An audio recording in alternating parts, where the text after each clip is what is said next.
За сайн байцгаана уу? Би энэ удаа та нартай зориулаад хуванцар савны талаар тодорхой товчхон мэдээлэл хүргэе гэж бодсон. За тэгэхээр энэ хуванцар сав энийг одоо бид нар бол сүү цагаан эдэгээ хийх, айргаа хийх, усаа хадгалах гэх мэт хүнсний олон зориулалтаар хэрэгэлдэг гэдгийг та бүхэн мэдж байгаах. Гэтэл энэ савн дээр 2008 он нийслэлийн эрүүл мэндийн хүрээлэнгээс судалгаа хийсэн байдаг. Гэтэл энэ судалгаагаар үр дүн болоод үнэхээр аимшигтай гарсан. Дотроос нь шинжилгээ аваад одоо судалгаа хийгээд үзэхэд дотор нь хар тугалгын хэмжээ, хүнд металл хар тугалгын хэмжээ байх ёстой хэмжээнээс бол үнэхээр аимшигтай 1800-аас 6900 дахин их гэж гарсан. За харин хорт хавдар үүсгэгч формалины хэмжээ 37-оос 53 мг/л гэж гарсан.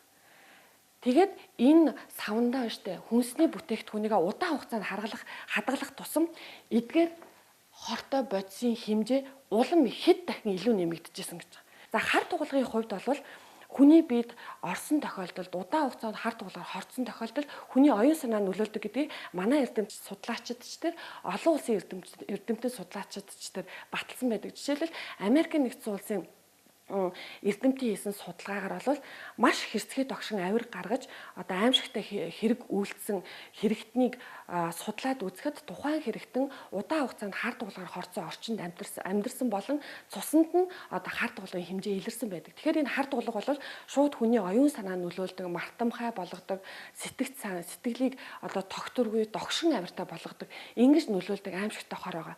За формалин нь болохоор хүний бид орсон тохиолдолд одоо ургийн гаж хөгжлийг үүсгэх гол нөхцөл бүрдүүлж идэг. Дээрэс нь бүх төрлийн хорт хавдар үүсгэх нөхцөлийг бүрдүүлж идэг учраас бид нар өөрсдөө юу хэрэгжилж байна вэ? Юу хэрэглэж тэрийг үр хөвгтөө өгж байна гэдгээ маш сайн одоо хянах, мэдээлэлтэй байх шаардлагатай байгаа юм. За хамгийн энгийн одоо мэдээллийг одоо бас үгүй. Энэ 2015 онд штэ Монголын үндэсний олон нийтийн телевизээс цэнхэр савны хар аюул гэд нэвтрүүлэг бэлтгэсэн байдаг. Та бүхэн миний яриад байгаа энэ мэдээллийг илүү дэлгэрэнгүйгээр олоод үзэх юм бол тэр нэвтрүүлгийг заавал үзээрэй.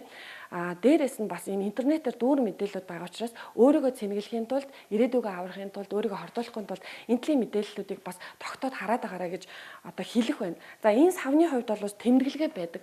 Жишээлбэл энэ сав манад байсан сав л да. Тэгэд хизээч манад одоо айрагтай ирсэн тухайн үед би мэдлэггүй байсан учраас доторх айрыг нь уусан үр хүүхэдтэй өгсөн. Одоо бол мэдлэгтэй болсон учраас би мэдээж хэрэглэхгүй. За энэ савн дээр штэ гурвалжин дотор 2 гэсэн тэмдэглэгээ байгаа юм.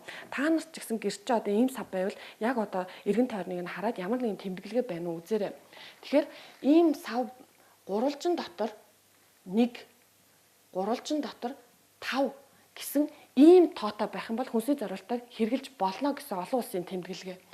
За гурвалжин дотор 2, гурвалжин дотор 4 гэсэн тэмдэглэгээ байх юм бол аль болох бити хэрэглээрэй гэсэн анхааруулсан дохио. Харамсалтай нь манад байсан энэ сав аль болох бити хэрэглээрэй гэсэн энэ одоо дохиог энэ тэмдэглгээтэй байсан байж та би харамсалтай нь хэрэгэлсэн тухайд. За тэгээд 3, 6, 7 буюу түүнээс дэш ямар нэгэн тэмдэглгээгүй байгаа тохиолдолд энэ бол маш хортой сав шүү. Хүнсний зориулалтаар бити хэрэглээрэй гэсэн анхааруулсан дохио. Тийм учраас та бүхэн одоо ийм сав танаад байх юм бол яг энэ тэмдэглэгийг нь хараад өөрийгөө болон ирээдүгөө үр хүүхдээ Монголынхоо эрүүл сарвал байлгахын тулд яг одоо энэ цэнхэр савыг энэ одоо ямар ч өнгөтэй байж болно энэ хуванцар савыг хэрэглэх эсгээ шийдээрэй.